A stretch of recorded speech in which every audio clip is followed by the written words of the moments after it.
Hey guys, I'm back and with another speed art. This one was a producer Patreon request from Anthony Stamps, and since he wanted Miles Morales illustrated, it gives me a good excuse to talk about and rank all the theatrically released Spider-Man films.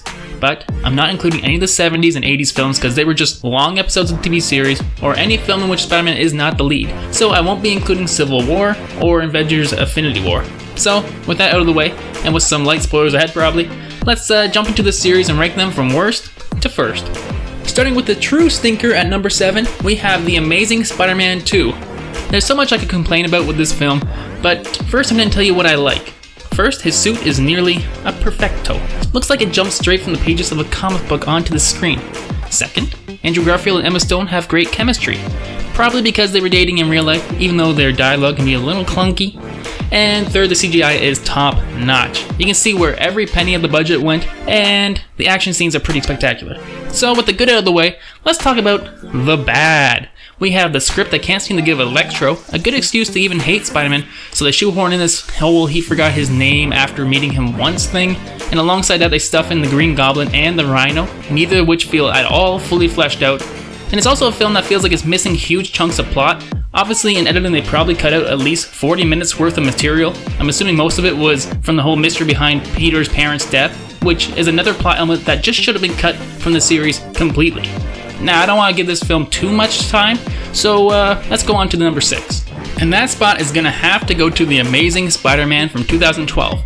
While it's loads better than its sequel, it still lacks the pure entertainment value that the Raimi films were always able to offer. Basically, this film is just a remake of Spider-Man from 2002, but it does everything with a little twist, you know? I feel like it's most evident in the suit. Apparently the designer was told to do something familiar but different, and that kind of sums up this whole film. We've seen Peter Parker in high school getting picked on, we've seen him lose his uncle, and we've seen him find his footing to become Spider-Man. We've seen it all before, and we've seen it all a lot better before too. It just feels like a tired entry in a series that was just beginning. Now, similar to the sequel, I do like Andrew Garfield and Emma Stone, and the CGI is fine, for the most part, but I really dislike the design of the lizard. He just doesn't look quite right, especially when he talks, or maybe I'm just a little bitter because we never got to see Tobey Maguire take on the lizard himself, despite being teased for like 2 films previously. But either way, I feel like this film is certainly not worth watching, especially if you've seen the original Spider-Man trilogy. And speaking of the original Spider-Man trilogy, at number 5 we have Spider-Man 3. Now, I used to hate this film. When I first saw it, I left the theater pretty frustrated. At that time, I just pointed at the dancing scene and the overall cheesiness as the main reason why it was bad. But having watched it a few more times over the years, I've actually come to really appreciate some of this tongue-in-cheek comedy that's kind of interspersed throughout the film.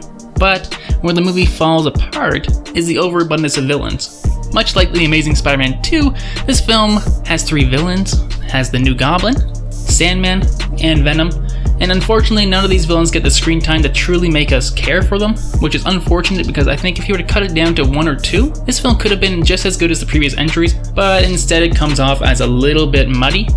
But what elevates it above the Amazing Spider-Man series is the extreme craftsmanship by Sam Raimi. It's delectable. And he just has such a pure, fun directing style that no other series is really able to top, especially in the superhero genre. And it wasn't trying to be this dark new Spider-Man. It felt like watching an episode of the 90s cartoon series, which has its good points and its bad points, but I still have a lot of fun watching this series, even if it's a little bit clunky. Okay, the next entry in my ranking also doesn't take itself too seriously, but manages to focus on mostly one villain, which leads to a much more streamlined and less frustrating viewing experience. And that film is Spider-Man Homecoming, the first of the Marvel reboots.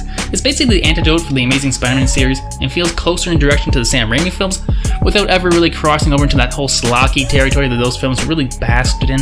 But because it doesn't want to cover the same ground as those previous entries, it almost comes off as like it's lacking just a certain ingredient that made those films such spectacles. I feel it lacks maybe the swinging scenes of Spider-Man going through New York and flying off rooftops to those giant scenery shots.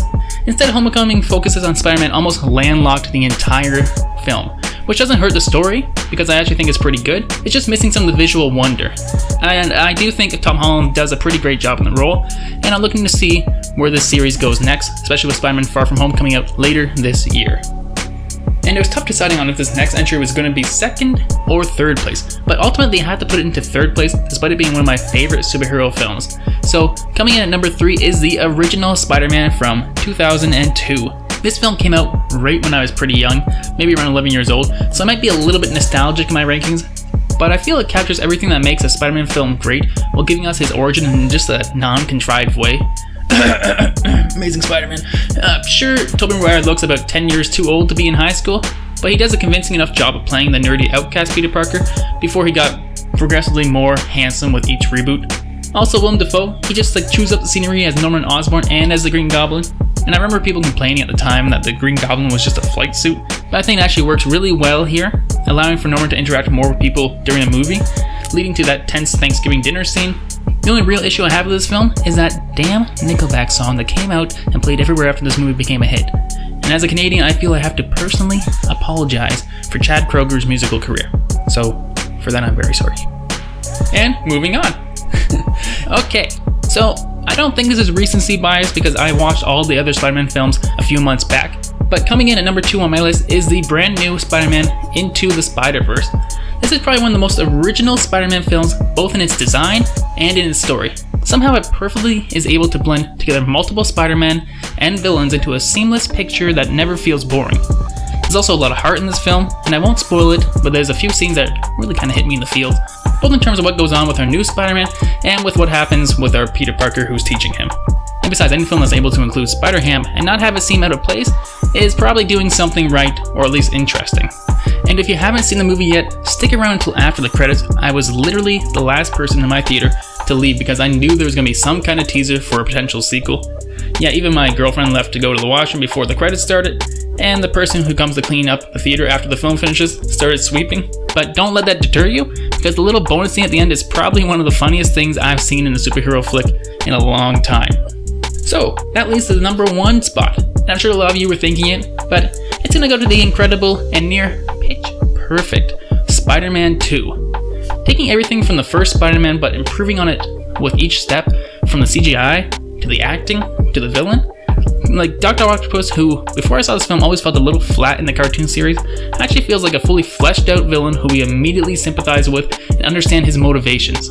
Sam Raimi, who also really lets his tongue-in-cheek directing blend with some of the more horror-inspired scenes, which is especially evident in the Doc Ock surgery scene, is really having a lot of fun behind the camera. But beyond that, I need to mention J.K. Simmons' take on J. Jonah Jameson. He's amazing in this whole trilogy, of course, but he truly gets to shine here as he plays a range of emotions from his usual hate of Spider-Man to his almost longing for him after he disappears. And of course, these are just a few of the things I love about this film, but there's just an abundance to be found through this tightly scripted and at all times enjoyable Spidey flick. So, what do you think of my list? Is it complete garbage? Does it belong in a dumpster? Or is it about right? Leave your own rankings below, or let me know your favorite or least favorite Spider-Man. Also, thanks to all my patrons for supporting my main channel and allowing me to do these other ventures as well. I'd like to thank Anthony Stamps, Dead Meat, Colton Wood, Alex Hogan, HB, Ross McKintry, Q, Anthony Denny, Ethan Roshcam, Marie Suri, Chris Hogan, Jeremy Lambert, Minkus Baby, and Paul Kisak. Feel free to check the link in the description if you'd like to support the Patreon. And until next time, I'm Aaron, and I'll tell you something later.